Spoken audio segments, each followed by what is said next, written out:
కొంచెమన్నా నాకు దీనికి ఇచ్చారు కదా అదే కొంచెం దానికి ఇచ్చేస్తా అన్నాడు. సరే నాన్న అలా ఇవ్వాలనుకున్నావు కదా, దానికి ఒక మంచి కాస్ట్ తోటి ఇద్దాము, నీ ఫస్ట్ లుక్ లాంచ్ చేద్దాము, దానికి గవర్నమెంట్ రిప్రజెంటేటివ్ ఏమైనా మనం గెస్ట్ గా పిలిచి వాళ్ళ చేతుల మీద ఇద్దాము సీఎం రిలీఫ్ ఫండ్ అని చెప్పాను. సో దానికి అతని కోరిక వల్ల ఈరోజు ఈ ఫస్ట్ సడన్ గా ఈ మీట్ పెట్టడం జరిగింది. ఇప్పుడు తెలంగాణ గవర్నమెంట్ సంబంధించిన సీఎం రిలీఫ్ ఫండ్ చెక్ మన స్పీకర్ ప్రసాద్ రావు గారికి అందజేస్తారు. చంద్రరాస గారు.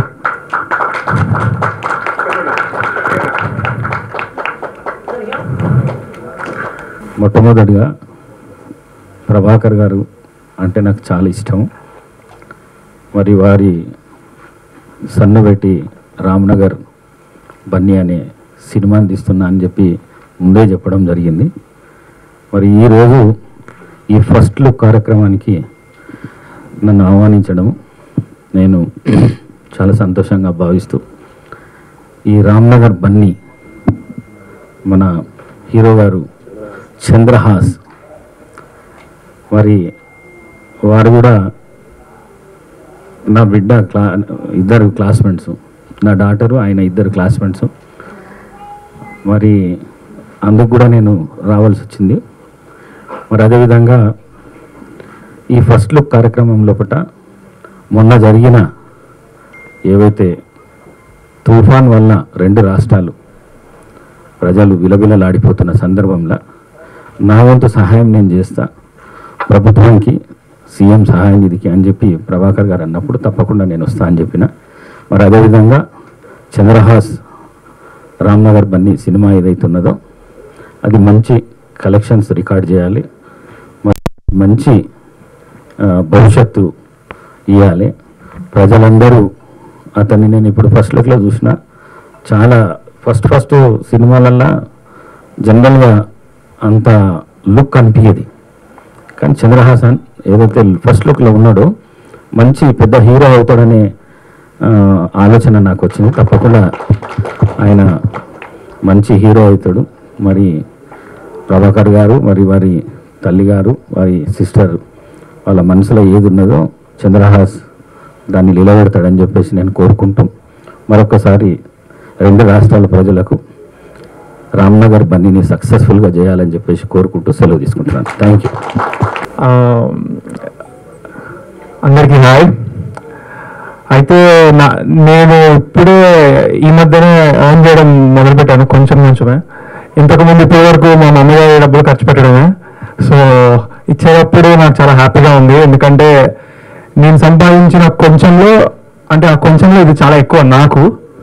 సో మీరు అనుకోవచ్చు చిన్న అమౌంట్ అని, కానీ నేను ఇంకొకటి కూడా అనుకున్నాను ఏంటంటే ఈ సినిమాకి ప్రాఫిట్స్ ఏమైనా వస్తే వచ్చిన దాంట్లో నుంచి 10% కూడా నేను ఈ కాజ్కి తప్పకుండా ఇస్తాను.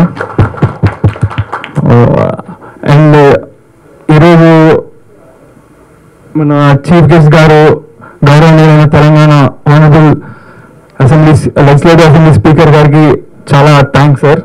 నాకు చాలా హ్యాపీగా ఉంది. ఐఎమ్ ఎక్స్ట్రీమ్లీ హ్యాపీ బికాజ్ మీరు ఇక్కడికి వచ్చి మీ చేతుల మీద నేను ఇలా ప్రజలకి నా ఎంత ఇస్తున్నాను. నాకు చాలా ఆనందంగా ఉంది, నిజంగా నాకు చాలా ఆనందంగా ఉంది. Thank you sir, thank you so much. అయితే Ramnagar Bunny my debut film, Divija Prabhakar presents and producer Maleja Prabhakar and Prabhakar my family. ఈరోజు ఇక్కడికి వచ్చిన మీడియా వాళ్ళందరికీ థ్యాంక్ యూ. ఎక్కడ స్టార్ట్ చేయాలి? ఓకే, ఎగ్జాక్ట్గా చెప్పాలంటే ఇంకొక 10 days అయితే 2 years అవుతుంది. లాస్ట్ టైం నేను ఇలాగా స్టేజ్ ఎక్కి నా చేతిలో మైక్ పెట్టి రచ్చ అయిపోయింది, పెద్ద సంచలనం అయినప్పుడు. ఈసారి ఏమవుతుందో కొంచెం టెన్షన్గానే ఉంది. బట్ ఎందుకు అయిందిరా అని నేను ఆలోచిస్తే నాకు అనిపించింది ఒకటే, ఎందుకో తెలియదు, నేను ఎవరెవరికి ఎక్కడెక్కడ కావాలో అక్కడ కాలింది. దానికి రీజన్ ఏమీ లేదు, నా చేతులు నా చేతిలో పెట్టుకున్నా అంతే. దానికి ఎందుకంతా నా మీద లక్షల మంది కోట్ల మంది ఏమో పడిపోయారు అందరూ నా మీద. దేనికి రాదు నాకు అర్థం కాలేదు ఇప్పటికీ. అయితే చాలా మంది చెప్పొచ్చింది ఏంటంటే స్టేజ్ మీద ఒకలాగా బిహేవ్ చేయాలంట. మన స్టేజ్ మీద ఒకలాగా కింద ఒకలాగా బిహేవ్ చేయడం కాదు, సినిమాలో చేస్తాను యాక్టింగ్ అని రియల్ లైఫ్లో చేయమంటే నా వల్ల కాదు. ఒకవేళ నేను టైం ట్రావెల్ చేయగలిగి September 16th, 2022 మళ్ళీ అదే రోజులోకి వెళ్తే నేను మళ్ళీ అలాగే నిల్చుంటా, మళ్ళీ అలాగే మాట్లాడతా, మళ్ళీ చేస్తాను. ఎందుకంటే నాకు తెలియదు, నేను ఏ తప్పు చేయలేదు, ఎవరిని డిస్రెస్పెక్ట్ చేయలేదు. మా డాడీ మాట్లాడుతున్నారు, నాకు ఫస్ట్ టైం స్టేజ్ ఎక్కడం, ముందు 30 కెమెరాలు పైన స్టాండ్ వేసుకొని ఏం అర్థం కాలేదు నాకు, ఎందుకు పోగొడుతున్నారు నన్ను. ఇంకా అప్పటికి ఏదో నాకు గ్లిమ్స్ రాలేదు, ఏం రాలేదు, నా చదువు గురించి చెప్తున్నారు, ఏదో చెప్తున్నారు, నాకు ఏం అర్థం కావట్లేదు. సో నేను ఇట్లా ఉన్నా అంతే, దాని గురించి ఏం లేదు అక్కడ. సో ఏదైనా తప్పు చేస్తుంటే అప్పుడు నేను అందరూ అంటున్నారంటే అప్పుడు 100% ఫీల్ అవుతా, కానీ ఏ తప్పు చేయలేదని నాకు తెలుసు కాబట్టి 1% కూడా నేను ఎటువంటి ఫీల్ అవ్వలేదు. అయితే దానికి కారణం నా మెంటల్ ఫౌండేషన్ స్ట్రాంగ్ ఉందని నేను నమ్ముతాను, అది మా డాడీ నుంచి నాకు వచ్చింది. ఎందుకంటే మా నాన్న ముందు చెప్తున్నా, డిస్క్లైమర్ ఏంటంటే ఇప్పుడు నేను డబ్బా కొట్టబోతున్నాను మా నాన్న గురించి. అది మీరు డబ్బానా ఫ్యాక్స్ అనేది మీకు వదిలేస్తాను, కానీ నా ఒపీనియన్లో ఎవరి ఫాదర్ అయినా సరే ఏ కొడుకైనా గర్వపడాలి. ఆ ఫీలింగ్ మీకు మీ నాన్నపైన లేదంటే దానంత దురదృష్టం ఇంకోటి లేదు. అలా లేనప్పుడు అట్లీస్ట్ మీ అయినా సరే మీ లైఫ్లో ఒక గొప్ప తండ్రిగా అవ్వాలి. నా లైఫ్లో నాకు అదృష్టం ఉంది. మై డాడ్ బుల్లితెర megastar, small screen megastar. He's director, actor, producer. వేల ఎపిసోడ్లు నాట్ ఓన్లీ జస్ట్ సీరియల్లో యాక్టింగ్ చేసి ఇది చేయడమే కాదు, హోస్ట్ కూడా చేశారు ఎన్నో shows, reality shows, dance shows. ఏది ఆయన చేయకుండా లేరు ఇండస్ట్రీలో ఇప్పటి వరకు. అండ్ ఉంటుంది కదా నాకు యాటిట్యూడ్, మా డాడీ అంత గొప్ప హీరో అయినప్పుడు ఎందుకుండదు. అండ్ అది నాకు ఇన్సల్టింగ్గా మీరు అన్నారని అనుకుంటున్నారు, యాటిట్యూడ్ సార్. నాకు యాటిట్యూడ్ అంటే it's pride. And also in the pride in my talent. నా కాన్ఫిడెన్స్ నాకు ఉంది. అది లేకపోతే మ్యాటర్ లేకపోతే మరి మేబీ అలాగే ఎక్కువ ఆలోచిస్తాను, ఎలా ఉండాలి అలా ఉండాలి. హార్డ్ వర్క్ చేసుకుంటే పోతాను, నచ్చితే నచ్చుతాను. అండ్ ఇప్పుడు ఈ సినిమా రామ్నగర్ బండితో ఎంతమంది అయితే నెగిటివ్గా అన్నారు వాళ్ళందరూ పాజిటివ్ అవుతారు అనుకుంటున్నాను. 100కి 100% ఇవ్వకపోయినా సరే ఒక 60% ఎవరనుకున్నాం. నెక్స్ట్ సినిమాకి ఇంకొక 10%. సినిమాకి అందరిని మార్చేదాకా నేను మొదలను మార్చి తిరుగుతా, ఎంటర్టైన్ చేద్దామనేది నా goal. That's what makes me sleep at night. అందరినీ హ్యాపీ చేయడం, పాజిటివ్ చేయడం, ఇదే నా గోల్. ఇప్పుడు లోకంలో నెగిటివిటీ ఉంటుంది, పాజిటివిటీ ఉంటుంది, రెండు ఉంటాయి, అది సృష్టి ధర్మం. అంతెందుకు ఇప్పుడు మీ ఇంట్లో మీ అమ్మా నాన్న మీరు ఏం చేయకుండా ఇంట్లో ఉంటే ఏంట్రో వాడు దరిద్రుడు, ఇలా తయారయ్యారు, బద్దకిస్తూ, దున్నపోదు, డాడీ ఇంత ఫుల్ పెడతారు. అదే మీరు ఒక వాటర్ బాటిల్ పెట్టినా, లేదా కొంచెం బట్టలు అడ్జస్ట్ చేసినా, ఆ మందికి హెల్ప్ చేసినా, లేకపోతే కొంచెం మార్క్స్ తెచ్చుకుని ఏమంటే అబ్బా నా కొడుకు బంగారం, అమ్మ ఈడు జమ్ము అది ఇది అని బయట కూడా చెప్పుకుంటారు. ఏమైనా అడిగితే ఆ రోజు అంతా హ్యాపీగా ఉంటారు. ఇట్స్ జస్ట్ సిచ్యువేషన్ అంతే. నచ్చే పని చేస్తే నచ్చేస్తాము, నచ్చని పని చేస్తే తిడతారు. సో నేను నిలిచోవడం ఏదంతా నచ్చలేదు, దానికి నేనే హెల్ప్ చేయలేను. బట్ మూవీ పరంగా అయితే నేను మీకు నచ్చేలా చేస్తానని అనుకుంటున్నా, చేస్తాను 100%. నేను కాన్ఫిడెంట్, మరి ఇంకా చూడాలి, మరి తెలీదు. కానీ యాక్చువల్గా నన్ను అడిగితే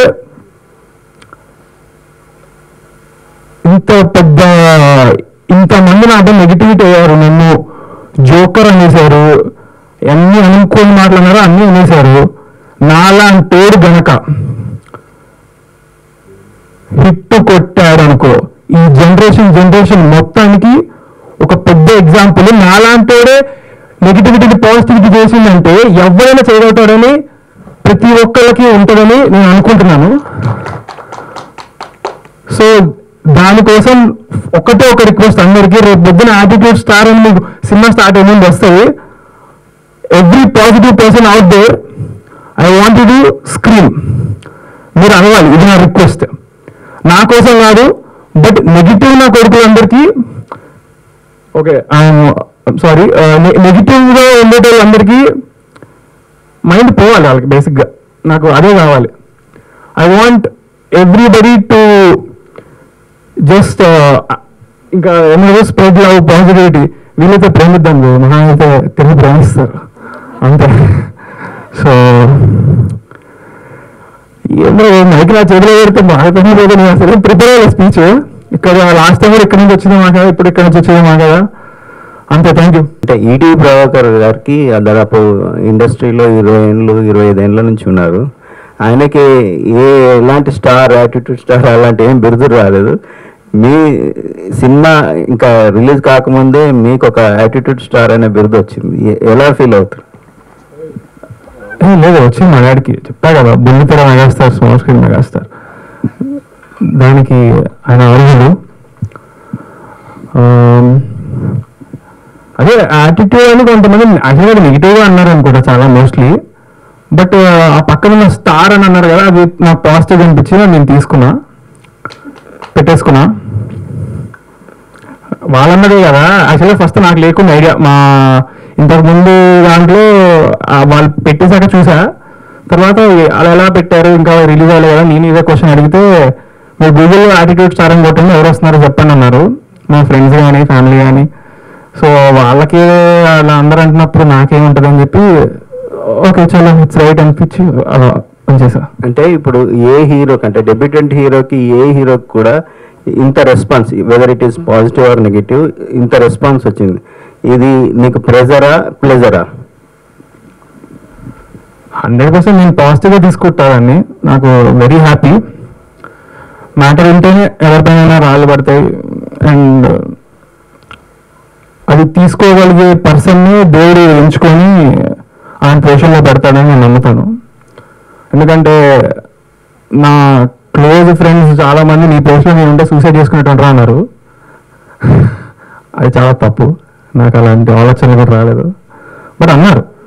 సో నేను హ్యాపీగా తీసుకుంటాను, ఎందుకంటే కారణం నేను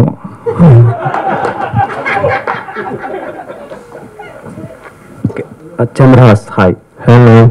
సో ఈ యాటిట్యూడ్ ఫ్యూచర్లో కూడా కంటిన్యూ అవుతుందా, లేదంటే తగ్గే ఛాన్సులు ఉన్నాయా? యాటిట్యూడ్ ఏం లేదు బ్రో, యాక్చువల్గా నార్మల్గా మీలాగానే మాట్లాడతాను నేను కూడా. ఏమో మరి చెప్పా కదా, నా అనిపించింది మాట్లాడతా అంతే. ఎప్పుడు నేను అనిపించింది మాట్లాడతా, నాకు అనిపించింది చేస్తాను. ఇప్పుడు నాకు ఒకటే గోల్ యాక్చువల్గా, ఒకటి ప్రజల్ని ఎంటర్టైన్ చేయాలి, అలా చేస్తే నాకు హ్యాపీగా ఉంటుంది. So I choose this profession. రేపు పొద్దున నాకు సినిమా బోర్ కొట్టి యూట్యూబ్ చేయాలంటే యూట్యూబ్ చేస్తా, ఇన్స్టాగ్రామ్ రీల్స్ చేయాలంటే చేస్తా, నా ఇష్టం వచ్చి చేస్తాను నేను. నాకు ప్రస్తుతానికి సినిమా చేయాలని, సినిమాలు హీరోగా చేయాలని చేస్తున్నా. దానికి మా ఫ్యామిలీ ఫుల్ సపోర్ట్ అండ్ మా డాడీ లెగసీ. దాని గురించి నేను ఇన్స్టాగ్రామ్ అవన్నీ నాకు రోజు ఎంత పెట్టాలన్నా నేను పెట్టకుండా 2 years సైలెంట్గా ఉన్నా. ఎందుకు అంత రచ్ అయిన తర్వాత I wanted to give the answer back with actions. మాటల్లో కాకుండా చేతుల్లో చూపించాలని ఫిక్స్ అయ్యాను. కాబట్టి నేను 2 years ఎక్కడ ఏ స్టోరీ పోస్ట్ చేయలేదు, ఇన్స్టాగ్రామ్లో యాక్టివ్ లేకుండే. ఎంత మనసు గుంజుతుందో నాకు, ఏది పోస్ట్ చేయాలి ఏం చేయకుండా కామ్గా ఉన్నాను. కేవలం హీరో అవ్వాలంటే కొన్ని మెయింటైన్ చేయాలని నా బుర్రకి వచ్చిన ఆలోచన. డాడీ లెగసీ కంటిన్యూ చేయాలి. So once I achieve that goal, ఫ్యూచర్లో నేను ఏదైనా చేయగలుగుతాను. మేబీ అన్ని పక్కన పెట్టి స్పోర్ట్స్ ఆడతానేమో, ఇంట్లో కూర్చొని తింటానేమో తెలియదు. అప్పుడు కూడా పవన్ కళ్యాణ్ మేనరిజం వాడినట్టు కొంతమంది అన్నారు. ఇందులో కూడా రిఫరెన్స్లు ఉన్నాయి పవన్ కళ్యాణ్ గారివి. సో దానికి రీజన్ ఏంటి?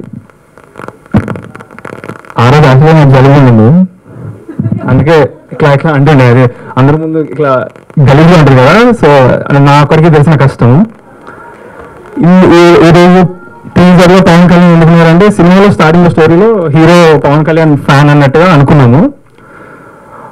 సో ఆ థీమ్ ఒకటి ఫాలో అయింది సినిమాలో. యాటిట్యూడ్ని ఇప్పుడు చెక్ రూపంలో గ్రాటిట్యూడ్లో చేంజ్ చేశారు కదా. సో ఆ థాట్ ఎందుకు వచ్చింది? బేసిక్గా మీ ఏజ్లో ఉండేటోళ్ళు ఎవ్వరు అలా మనీ డొనేట్ చేయాలనుకోరు మ్యాక్సిమం. సో ఏమో బ్రో నాకు తెలియదు ఎందుకు వేసాను. నాకు హ్యాపీనెస్ చెప్పా కదా, వాళ్ళకి హ్యాపీగా ఉంటుందని సినిమా చేస్తా, అలాగే వాళ్ళు బాధగా ఉన్నప్పుడు ఇలా చేస్తే హ్యాపీగా ఉంటారు కాబట్టి ఇది జస్ట్ సంథింగ్. ఇప్పుడే కాదు, ఫ్యూచర్లో కూడా నాకు తోచినంత నేను ఎప్పుడు చేస్తానే ఉంటాను. మా ఫాదర్ నుంచి నేను అదే నేర్చుకున్నాను. హైదరాబాద్ లో రకరకాల ప్రాంతాల పేర్లు ఉంటాయి, అలాగే రామ్నగర్ బాగా ఫేమస్. ఎప్పుడైనా హైదరాబాద్ లో రామ్నగర్ నువ్వు వెళ్ళావా, అక్కడ అబ్జర్వ్ చేసావా? అలాగే సినిమాలో రామ్నగర్ బన్నీ ఏం చేస్తుంటాడు? రామ్నగర్ అనేది మన హైదరాబాద్లోనే కాదు, ఇండియాలో ఎనీ స్టేట్ ఏది తీసుకున్నా సరే రామ్నగర్ అనేది ఉంటుంది. రేపు పొద్దున హిందీలో కానీ ఇంకా వేరే లాంగ్వేజ్లో ఎప్పుడు రిలీజ్ చేస్తే కూడా Ramnagar Bunny will be the same title అనే ఆలోచనతో ఇది పెట్టుకున్నాము. అండ్ జస్ట్ హైదరాబాద్ మొత్తం నేను తిరిగేస్తున్నా. సో యా అంతే. హాయ్ చంద్రహాస్, హలో, ఎలా ఉన్నారు?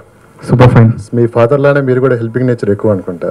అవును. సో నిజంగా గ్రేట్. అంటే రెండు తెలుగు రాష్ట్రాలు ఈరోజు వరదలతో చాలా ఇబ్బందుల్లో ఉన్నారు. సో మీకు తోచిన సహాయం మీరు చేశారు, ముందుగా కంగ్రాట్స్. Thank you. సో 2022లో ఓ ప్రెస్ మీట్ పెట్టినప్పుడు చాలా యాక్టివ్గా మాట్లాడారు, హ్యాపీగా మాట్లాడారు. ఇప్పుడు 2024 2 years అవుతుంది, కాస్త ఎమోషనల్గా మాట్లాడుతున్నారు. ఈ మధ్యలో ఈ 2 years అసలుకి ఎలాంటి స్టాప్ ప్లే చేశారు ఈ టోల్స్ వల్ల? అసలు ఏమీ లేదు బ్రో, అప్పుడు లాస్ట్ టైం కూడా ఇంతే. అప్పుడు కాకపోతే ఫస్ట్ టైం ప్రెస్ మీట్ పెట్టాము, ఫస్ట్ టైం స్టేజ్ ఎక్కాము. ఏదో వైరల్ అవ్వాలని ప్రతి ఒక్కళ్ళు పెడతారు, కానీ పాజిటివ్ అవుతుంది అనుకున్నా, అలా నెగిటివ్ అవుతుంది అనుకోలేదు. అండ్ అది చాలా హెల్ప్ అయింది నాకు. అప్పుడు మీరు చూసుకున్నట్లయితే నేను అప్పుడు ప్రెస్ మీట్లో 3 సినిమాలు అనౌన్స్ చేశాను. మీరు ఇప్పుడు వెళ్ళి చూసుకోవచ్చు, ఆ 3 పోస్టర్లు మీద ఉన్న టీంలో 3 సినిమాలు అవి ఈ 2 years నా 3 సినిమా షూటింగ్ అయిపోయింది. 3 టోటల్ షూటింగ్ డన్. 3 నేను ఫస్ట్ ఈ సినిమాతో వద్దామని అన్ని టీంలతో కలిసి కూర్చొని డిసైడ్ అయ్యి తీసుకున్న డెసిషన్ ఇది. బికాజ్ అప్పుడు అనౌన్స్ చేసిన బ్లాక్ డాగ్ ఫర్ వైట్ చిక్ అనే మూవీలో అది టోటల్ యూత్ ఓరియంటెడ్ జానర్. అది ఐ ఫెల్ట్ ఫస్ట్ మూవీకి కొంచెం ఫ్యామిలీ వచ్చి చూస్తే బాగుంటుందని. సో ఇంకొక మూవీ ఇంకొక జానర్. ఇది మెయిన్గా ఎస్పెషల్లీ నాకు పిల్లలు కూడా వచ్చి చూడగలుగుతారు, బాగా ఎంజాయ్ చేస్తారు. So first movie debut film అలాంటిది ఉండాలని ఈ డిసిజన్ తీసుకున్నా. మీ క్వశ్చన్ ఏంటి? ఈ 2 years ఎలా? స్ట్రగుల్స్? No struggles. ఈ 2 years నేను ఈ 3 మూవీల్లో ఫుల్ బిజీ, నాకు ఎక్కడ ఖాళీ లేకుండా. అంటే ఇప్పటికైనా అంటే స్టేజ్ మీద ఒకలాగా, స్టేజ్ ముందు ఒకలాగా మాట్లాడటం ఏమైనా మార్చుకుంటారా, లేకుంటే మీరు ఎప్పుడు ఎలా ఉన్నారో అలానే ఉంటారు? అబ్బే సేమ్ టు సేమ్, ఎప్పుడు ఇదే, ఎక్కడైనా ఒకటేలా మాడతా. హాయ్ చంద్రహాస్. చాలా టెన్షన్ ఫేస్ ఉంది మమ్మీ, ఏంటి ఎక్కువ మాట్లాడుతున్నా? చంద్రహాస్ ఇటు. బన్నీ అంటే అల్లు అర్జున్ గారికి ముద్దు పేరు. అది మీరు ఫస్ట్ సినిమాకి ఆ పేరు పెట్టుకోవడానికి రీజన్ ఏంటి? డైరెక్టర్ మీకు ఇది నేమ్ చెప్పినప్పుడు ఎలా ఫీల్ అయ్యారు? బన్నీ మేము అనుకున్నాము అల్లు అర్జున్ గారి పేరు ఇది నిక్ నేమ్ అని. మరి డైరెక్టర్ ఇంకా మా ఫాదర్ కలిసి తీసుకున్నారు ఈ డెసిషన్. నాదేమీ పెద్ద సంబంధం లేదు. I just like the title because సినిమాలో వీడిని అందరూ బన్నీ బన్నీ అని పిలుస్తారు. వాడు ఉండేది రామ్నగర్లో, సో రామ్నగర్ బన్నీ బాగుంది అనిపించింది. యా. ఏంటి ఈ సినిమా ఎలా ఉంటుంది ఏంటి? సినిమా ఎలా ఉండబోతుంది అంటే, సినిమాలో మీకు ఇప్పుడు 2 years మీకు క్వాలిటీగా ఉన్నది. ఒక్కసారి ప్రమోషన్ స్టార్ట్ చేస్తే, అంటే ప్రమోషన్ కాదు, I wanted to come at with actions అని చెప్పా. యాక్షన్స్ అంటే రిలీజ్ డేట్ ఉండడం. రిలీజ్ డేట్ ఉండాలంటే షూటింగ్ కంప్లీట్ అవ్వాలి, సినిమా కంప్లీట్ అవ్వాలి, అన్నీ అయిపోవాలి పోస్ట్ ప్రొడక్షన్. దానికి నేను గ్యాప్ తీసుకున్నా. ఇప్పుడు అక్టోబర్లో రిలీజ్ అవుతుంది సినిమా. డేట్ అనేది ఇంకొక 1 weekలో చెప్తా. So right now we did the first we started promotions కాబట్టి అఫీషియల్గా ఇప్పటి నుంచి ఈ మంత్ మొత్తం మీకు వస్తానే ఉంటాయి. వీక్లీ ఒక పాట. నేను ఎందుకంటే చాలా తక్కువ టైమే పెట్టుకున్నా, 1 month కంటే తక్కువ ఉంది రిలీజ్ మేము అనుకున్నాం మా మైండ్లో డేట్కి. సో మీరు చూస్తుండగా మీకు అర్థమైపోతుంది సినిమా ఎలా ఉండదు అని. నేను పెద్దగా చెప్పాలనుకోవట్లేదు, బట్ చెప్పాలంటే సినిమా చాలా ఫ్లోలో వెళ్ళిపోతుంది. 4 హీరోయిన్లు సినిమాలో, ఫ్లాష్ బ్యాక్లోని ఇలాని అలాంటి టైప్లో కాదు, అంతా ఒకటే ఫ్లో. చాలా కొత్త టైప్ స్టోరీ కంటే కూడా చెప్తే ఓవర్ కాన్ఫిడెన్స్ ఉంటారు, కానీ నాకైనా నాకు చాలా కాన్ఫిడెన్స్. ఐఎమ్ 100% షూర్ నా డెబ్యూ ఫిలింకి మీరు డెబ్యూ ఫిలింలో చేయలేదని ఒక్క మాట నాకు వినపడితే అందరి దగ్గర నుంచి I'll be very happy. Yeah, ఇదే నాకు సినిమా గురించి అనిపించింది. Black dog for white chicks అది పాన్ ఇండియా సినిమా కదా. ఆ సినిమాతో వస్తే మొత్తం దేశవ్యాప్తంగా ఒకేసారి ఇదే కదా. ఎందుకు ఈ సినిమాతో వస్తున్నారు ఫస్ట్ సినిమా? అయితే ఇందాక చెప్పినట్టు అది బ్లాక్ డాగ్ అనేది యూత్ ఓరియంటెడ్ ఉంది మొత్తము. సో ఫస్ట్ ఫిల్మ్ నాకు ఫ్యామిలీ ఇంపార్టెంట్, ఆడియన్స్. సో అందుకనే ఆ డెసిషన్ తీసుకున్నాను. Okay, wish all the best. Thank you.